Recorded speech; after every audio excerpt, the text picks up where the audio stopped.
Sons of Thunder. Sons of Thunder. Midweek Freak Treat. Sons of Thunder. Episode 4. Time and Chance. I'm Adam and Urine. And I'm Steve, and it truly is a time to reflect on time and chance. I'd have to say, so far, this was definitely the butteriest title. What do you think? Certainly the creamy of creamiest, and just the one that really describes perfectly what this episode is about. I will say, though, this might be my favorite episode of the show so far. If I was in a better mood going into watching this, I was coming off a nap and like a Wendy's nap, you know? Mm-hmm. So I was feeling groggy and depressed and sad and tired. So I hated it. But I saw it through the prism of this would have been my favorite episode if I was in a good mood. It gets there and it keeps going. Oh, yeah. How many square burgers did you put away before that nap? I only had one, but I also got chili cheese nachos on top of my meal, and they were really good. Okay, well, agree to disagree. And that one burger you had was a Dave's Triple. It was not. It was a Bacon Deluxe. Oh, hey, Bacon Deluxe, big pickup trucks. Are you a triple man yourself? No, I'm a JBC man. Well, a junior bacon cheeseburger? Oh, yeah, I like the small, cheap burgers. You can get like 2 of those and you're laughing. That's great. Cost you less than $5. Well, not with this inflation in this economy. Yeah, this inflation in today's economy? No way. You gotta be kidding me. Oh, my God. You're spending paychecks on JBCs these days. Oh, Buco Dolores at the Wendy's. Do you get anything else off of the... I was trying to think of a good dig for the kids menu or something, but I couldn't think of it. Well, I mean, maybe some nuggies, or I certainly wouldn't get friggin' chili nachos. Good God. They were really good. I've had them 3 times. First time, it was amazing. Second time, they were just trash. They were exactly what you would expect when you hear chili cheese nachos. From Wendy's. Yeah. And then I got them today on a whim. I was feeling very light. I was feeling very, whimsical. Sure, yeah. And, they were excellent. I ate them with my hands.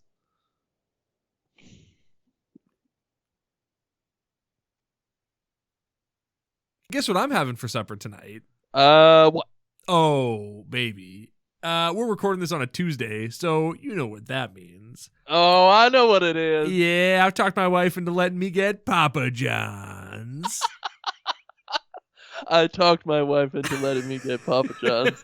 That's cool.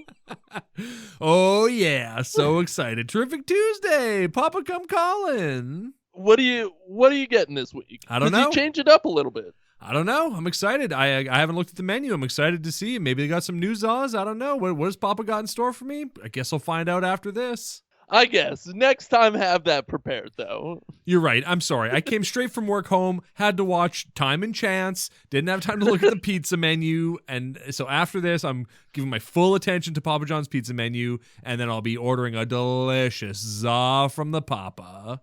I'm definitely going to get a picture from you via text, SMS, later on. An SMS of CBT and then also a picture of a pizza. Daddy's got it good, and Papa's got it good. Hey, Papa's got it the best, and that's what I love about Papa. Last time I got Papa John's, I asked for light cheese, and they did that perfectly. Oh, of course they seemed to replace the light cheese with extra sauce. Yuck. And it wasn't great. No, thank you. I mean, I've been on my hands and knees begging my wife every Tuesday for the last, 5 months to get Papa John's, and it's always a no. And then today, God's light shone down on me, and I got a yes. And I can't wait to dial up Papa himself and go, guess what? Guess who's coming in? Guess who's trying the new restaurant just a few blocks north of where I live? Ooh, boy. Oh, you're getting the new one. Heck yeah. I haven't been there since they opened. I've just been dying. They've been waiting for me. Papa's calling. You've just been dying. I've just been dying. I mean, we're all dying every day. We're born and then we start dying immediately. So when your wife, your naughty, naughty wife, turns you down for Papa John's, does she have to then come up with a plan for supper that evening? Well, I mean, 99% of the time we have food. I just go, I'm lazy and I want to get a terrific Tuesday pizza. And she goes, but we have food. And I go, well, that is the logical thing that we should do, is eat the food that we've already paid money for. So she's always correct in that regard. I just, my heart just calls out to Papa, and she takes that and slam dunks it in the trash. So, well, you've been working very hard, and you've been forcing your friends and family to go to your work and do the thing that you do. Of course. And you deserve this. Thank you. You know what? I appreciate it. I'm going to cut that clip out. I'm going to play it for my wife. Oh, thank you very much. Oh, of course. Yeah. Hey, just as a suggestion for you, I know you had Wendy's today, so you're already way beyond your calorie count for the day. But maybe you get yourself a delicious Papa John's for supper tonight, too. The other one is, the other Papa John's in town's closer to you. Maybe we both go visit the Papa tonight. The problem with being over 30 and getting fast food twice in a day is everything. Yeah, it truly is. I had to go into work early today, and I was like, oh, I'll just grab like McDonald's breakfast on the way in. And then as I was like about to leave, I went, no, I'm gonna go to like Safeway, Safe My Way, and just get like food. Like, nah, I realized like, oh, I'm just gonna have to sit there all day if I eat McDonald's with just a salt brick coursing through me. I don't want to feel like that all day at work. I'll just make a better choice. The problem is the salt. Like, if I have fast food twice in a day, I just feel so dehydrated at night. And then you're chugging water, and then you wake up in the middle of the night having to and then pee, and you feel like crap the whole rest of the day. Yeah, it really, this getting old is for the cat's ass, as my grandma used to say. Yeah, if we could turn back time. Oh, yeah, we need so much fast food. I mean, I say that to all my customers. I say, if we could turn back time. And that's how I end every session. And they go, what was that? And you go, nothing, bye-bye, see you later. Mumble, mumble, mumble, get out of here. Of course, yeah. Because all your clients are mumble rappers, and that's just the way it goes. Yeah, that's a cool new thing, mumble rapping, right? It's the coolest and the newest. Like, is it attributed to a specific sort of region in the world, mumble rapping? I think it's just mainly due to so many kids having Bell's palsy these days, and they're just, their face is just, the muscles just don't work as well on one side of their face, so it's just easier for them to mumble. I think it's probably Invisalign. Have you heard about this? Have you seen this? No. Is that braces for adults who can't afford braces? No, it's braces for human beings of all ages, but instead of like having to wire, metal into your mouth, you just have these like plastic mouth guards that have little bitty wires in them, and you just put them on your teeth and you sit there for a little bit, and it helps you over time instead of having to get surgery. Sounds like junk garbage. Be a man and get metal grafted to your teeth like an adult. Well, we don't know what Invisalign costs. If you out there know what Invisalign costs, please contact us at pureboyspod@gmail.com. Correct. Or pureboyspod on Twitter. Pureboys Podcast on Twitter. Pureboys Pod also exists on Twitter, but that's the account that we're locked out of for trying to stop Asian hate. So we don't use that one. We don't have access to it. It's just sitting there. I check periodically. We are still not allowed to tweet. Like, we are completely banned on there. I don't know. Like, Twitter just blew a gasket on us for trying to stop Asian hate and tweeting it Hillary Rodham Clinton and Shaquille O'Neal and the monster truck gravedigger, and just, they didn't care. They said, you know what? You're harassing our users, and if only someone brave like Elon Musk could buy Twitter and just set our account free. Please, God, please. Oh, I forgot to shut my furnace off. Oh, no. Well, I guess that's the way she goes. It's an unfortunate leave-in for sure, but I think we tried to stop Asian hate. We tried to do something good for this world. Yeah. And the world turned its back on us. So why ever do anything nice ever again? Wow, that is the perfect segue into episode 4, Time and Chance. Big Dumb Bunny is getting into big dumb trouble in small town America. And his past is catching up to him. Not really, we just get to see his past. Yeah, we just get more of his past, yeah. Which, I mean, yeah, it's about what you expect. Biker doing biker stuff. Yeah, there's no real hints or anything about it. It's just another storyline that's happening in the past. Yeah, I don't...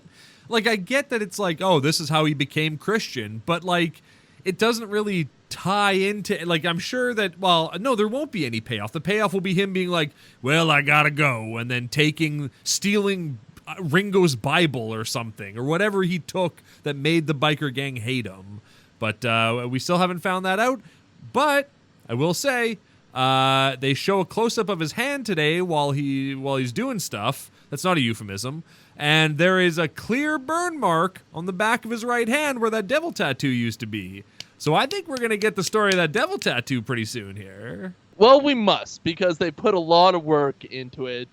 It seems like they got some continuity going in this episode, and maybe the last episode was just a unfortunate leave-in. I don't know. I'm not sure. I noticed that when he's in the flashbacks, he's wearing gloves the whole time. So they were just like, we don't want to draw the tattoo on this time. Just wear gloves for the whole episode. That'll get past it. Don't worry about it. We screwed up once, but yeah, we fired the makeup artist, so we ran out of temporary tattoos to just wipe onto your hand. So just wear gloves, and we'll flash back to it later. It was so nice being back in the bar and just thinking that somebody might get roofied at any point. That really sets the tone for this bar. Oh, yeah. Yeah, you walk into that bar, there is a above 50-50 chance that you're walking out roofied. Roofie coladas all over the place. I really Ringo appreciated specials, the continuity of the paper bag and money being in a paper bag this episode. Of course, yeah. Lots of Don Swayze in this episode. I'm loving that they're getting their money's worth with old Don Swayze. Yeah, he's great. He really lights up a dark biker bar. Oh, yeah, with his vibrant smile. It looks like he wore Invisaligns. He could be wearing Invisaligns. I have to assume that he's a part of the braces generation, though. He got roughed up as a kid by those braces. Of course, yeah, probably. He had full headgear and everything, and that's what turned him to acting. So he was like, well, now I'm beautiful, and my brother's beautiful, but I'm also beautiful, so I'll keep acting. Keep acting, keep striving for everything that's good, and do it the Christian way. Sons of Thunder. Sons of Thunder. In looking at Don Swayze, I was convinced that he had done work with Tim and Eric in the past. He looks like the kind of guy who would have, shown up in a Tim and Eric thing. I looked at his IMDb. He has not. Spoiler alert. But, I don't know. He's got this look about him where I go, yeah, I could see him with, David Liebehart and other weirdos that they have partnered with in the past. Yeah, I think by weirdos you meant normal men, everyday type looking guys. Handsome, normal men, yeah. Yeah, handsome, normal men with crooked faces. Yeah. Beautiful angels with dirty souls. Exactly. Now we're getting to the meat of the matter. Mm-hmm. Yummy. The meat. One thing I love about this episode is that anytime Dozer, aka Big Dumb Bunny, meets a new person, he goes, do you know Jesus? And if somebody does know Jesus, they go, of course. They're just stupid. Of course I know Jesus. All right, well, calm down. Which happens pretty much to everybody in this backwoods, very manipulated town run by a single man who's just squeezing the life out of this town. Oh, yeah. If there was ever an episode that pretty much guarantees that everyone will be murdered after the lights go out of the episode, it's this one. The fact that, they stand up to this guy, and then it's like, oh, well, I guess all's well that ends well. It's like, no, you've done nothing to replace him. All you've done is infuriate him. He is going to murder all of you at the end of this. Even the sheriff. Sorry, sheriff, you're getting killed too. Yeah, the sheriff's just one guy that was on the take. Sure, he played ball all those years and, help this guy out, but he's turned a corner. He wants to do the right thing, but this guy's got a fleet of like bad, terrible human beings that he has on the payroll, and he's gonna murder you. Yeah, absolutely. He's got other police officers in the town that are probably on the take. They're definitely going to kill this sheriff and replace him. They're going to kill the sheriff, they're going to kill Jesse, and they're going to kill his girlfriend. And then Tate and Richard will have learned nothing in the end, and Dozer will just get to drive off into the sunset. Well, the sheriff's wife is probably on the payroll too, so she's probably going to murder the husband, get with this guy, which he's already probably done. Oh, yeah. Well, I mean, her husband has he's got no hair. He's got no eyebrows. Yeah, he's got no soul, I don't think. I would assume that he was a college football star that got a bad knee and then became a sheriff in a small town. I mean, the way he walks, I think you're actually spot on with that. He definitely looks like he's got a bit of a hitch in his knee, absolutely. A bit of hitch in your knee. Oh, beautiful. Is that the Sons of Thunder theme song? I think so. Like, it's underscored with that tone for sure. Right. I mean, Big Dumb Bunny lumbers around in every episode where feeling like he's like a toddler who just learned how to walk. So I guess it's hard riding a bike. It's hard on your body. Oh, it's a hard body lifestyle. And it's really funny when they speed it up or slow it down. And he just waddles and wiggles. Yeah. Yeah. No, I agree. Hey, do you know Jesus? Of course. So that happens like 3 times in this episode, right? Yeah, it really does. Yeah, absolutely. So Big Dumb Bunny is riding his hog through just a town in BF nowhere when he comes across some guys with their car broken down on the side of the road. And so he pulls over and they're like, hey, can you help us? And he's like, yep. And then while he's trying to help, they hit him over the back of the head with a wrench and steal his motorcycle. That's what you get. Pretty funny. Pretty funny, yeah. Pretty funny watching him get clowned like that. Yeah, he's lying on the side of the road and they just leave him there. That's pretty funny. Good laugh. Mm-hmm. Hearty laugh from your gut. Then he gets picked up by this dink that also knows Jesus because he goes to church every Sunday, which, as we all know from these films that we've watched, is not anything to be proud about. You have to know Jesus, not just go to church every Sunday. Right? You have to be a reporter who is contacted by God himself to do a report about God and why, all the horrible things that an interview with God was about. A Republican reporter. So fortunately, Big Dumb Bunny stumbles across his bike in the middle of the town in the middle of the night and heads into the bar it's parked in front of to find a poker game being played with Richard, the guy who owns the town, the corrupt sheriff who enables him, and Tate, the boy who hit Big Dumb Bunny over the head with a wrench. And in order to win his bike back, he's got to win the poker game. So immediately I'm excited because Casino Royale is my favorite James Bond movie, and this was just Big Dumb Bunny meets Casino Royale. Yeah, you started yelling in your apartment for your wife to tell her that a poker show was happening. Oh, yeah. You love Casino Royale. Yeah, absolutely. I started yelling going, where's Jennifer Tilly? Where are the rest of the PokerStars.net? Where are they? Where's JamesBond.net?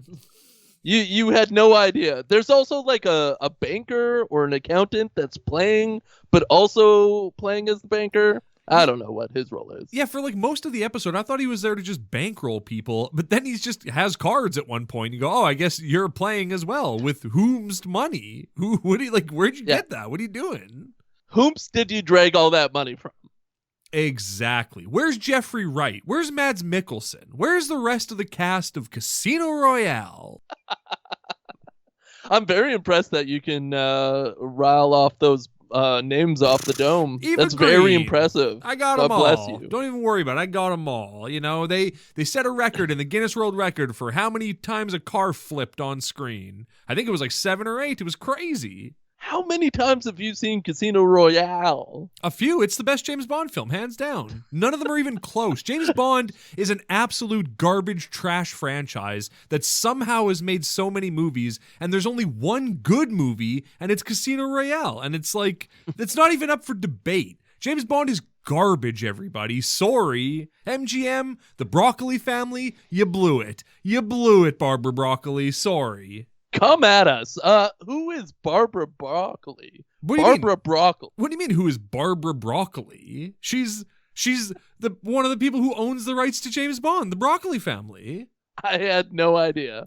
I haven't gone too deep in the James Bond franchise. I started hearing about all the terrible things that are in the early 60s and 70s movies, that like he's just a piece of crap to like women and people around him. Sure. And I was like, I don't need to know more. I don't need to know about Barbara Broccoli. No, you don't need to dive deep into Barbara Broccoli's backstory. I kind of think I do, though. Well, you should. The Broccoli family, I guess, have made lots of money off James Bond, a trash garbage franchise of junk films, except for Casino Royale, a masterpiece.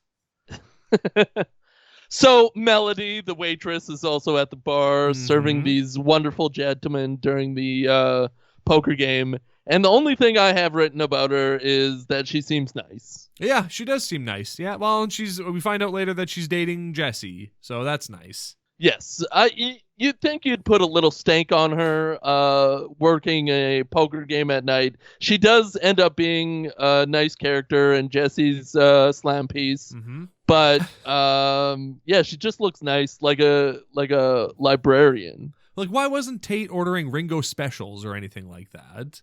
Just trying to roofie everyone at the table. If everybody passes out, then I can just take the chips and I win. I thought he was going to roofie Tate.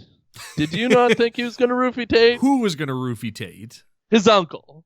Oh, Richard. Well, maybe that would have been an interesting twist for him to be like, look, Tate, you got it. You're running your mouth. You're writing. Your mouth is writing checks your ass can't cash. And so I'm going to roofie you and take you out of this game. You won't leave on your own. Well, he orders him a drink, right? So, but it would have been ballsy just to tell him that he's roofing him while he's roofing him. That's ballsy. This drink I'm ordering you, it's a Ringo special, and it's going to make you feel all kinds of sleepy. And after that, you're out of this game, Tate. You're sleeping it off. Uncle, you're roofing me? Don't question me, boy. Me out of this game? You shut your mouth. You don't question me, boy. If I say jump in this town, I say roofie, and they say how much roofie. That is very true. That's probably what this town is known for, is their roofie production. Yeah. That would tie into his backstory. See, that's the thing, right? Maybe there's a connection there. Maybe Ringo goes to this town to get roofies from Richard's roofies. And then he comes back, he provides them to the lady bartender in the biker bar. I don't remember what her name is, but we don't know. I guess not. There is an industry there that Richard owns. Maybe it's a roofie factory. Well, it's out in the boondocks, and you gotta assume that it's they're producing roofies out of the yin yang. Of course. Yeah. I thought they got to the poker a little too quickly, but this is one episode. You got to get it there. You got to get through a lot of character building. Look, in Casino Royale, you have the whole parkour sequence at the start. James Bond breaks he goes into like a consulate and murders a man on consulate grounds. You got to deal with the fallout of that. Then you got to go to the island where the poker tournament is being played against Mads Mikkelsen, whose tell is that his eye bleeds when he's stressed out. And then he's got to do the buy-in, and there's all the drama with the poker game. But the movie's like 2.5 hours long. You got time to get to that poker game. 34 minutes, you got to just skip all the parkour, get straight to the poker. Yeah, you got to get there. Yeah, you do. Something is happening with my throat, and I think a demon might be coming out of me. Oh no, this guy's got COVID and he knows it. No, it's like when you drink, like when you chug just way too much milk, and you feel that milk in your throat. Yeah, I know exactly what you mean. COVID. You're gargling I get it, yeah. Hey, a man can gargle if he wants to. Did you notice that they had a touch tone stereo in the bar? No. What is that? It's the best stereo in any bar. You download an app and you can like pay for songs. It's like a jukebox, but you just like do it from your phone. So you could just program it to play Crazy Frog all night long, and no one knows it's you doing it. You just sit at your bar and you just type in Crazy Frog over and over and over again, and ding ding, you're listening to it all night long. See, but that's the kind of scam. This kind of I don't like it. I feel like if I'm going out and I'm trying to enjoy my evening, trying to frick my wife at the end of the night, Of course. I don't want to listen to Crazy Frog all day. Well, I mean, you go out for other reasons than that. I mean, maybe you go out with the No. boys and y'all want to listen to Crazy Frog all night. Maybe you're playing an illegal poker game.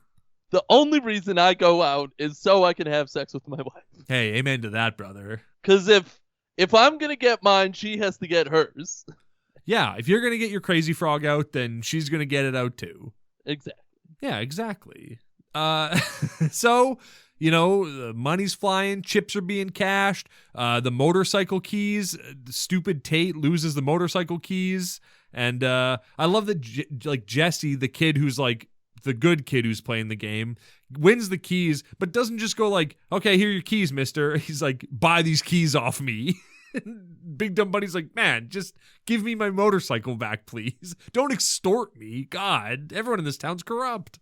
But he has to, because Jesse is after some sort of deed or something. Yeah. And he needs somebody else at the table to have his back. So he's using the keys as leverage to make sure that this is a fair, square game so he can get his deed. Oh, yeah. And not only does he get his deed, he gets a big old chunk of cash, and the sheriff stands up to Richard and punches him in the face, a move that will surely get the sheriff murdered later on. And Big Dumb Money has like a huge stack at the end worth maybe tens of thousands of dollars. Yeah. I don't know what they're playing for. They don't make that very clear whatsoever.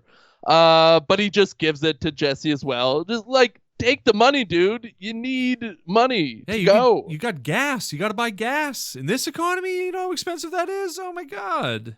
Well, I guess this was filmed a few years ago, so, That's true. gas was dirt cheap. He's riding high. He's got God on his side. Damn right. Yeah. I have this note, so Jesse wins in the end with a straight flush, and the Richard, the corrupt leader of the town, is like, well, how'd you cheat and get those cards? You're just cheating. I know you're cheating. And Dozer just goes, oh, this is God's work. And all I could think was, shut up, Dozer. Shut up in this moment. What do you, come on, man. It doesn't all have to be God. God doesn't care about a poker game, for God's sake. Well, then God's cheating, actually. That's true. Yeah, if God did this, then yeah, he did cheat. I guess so.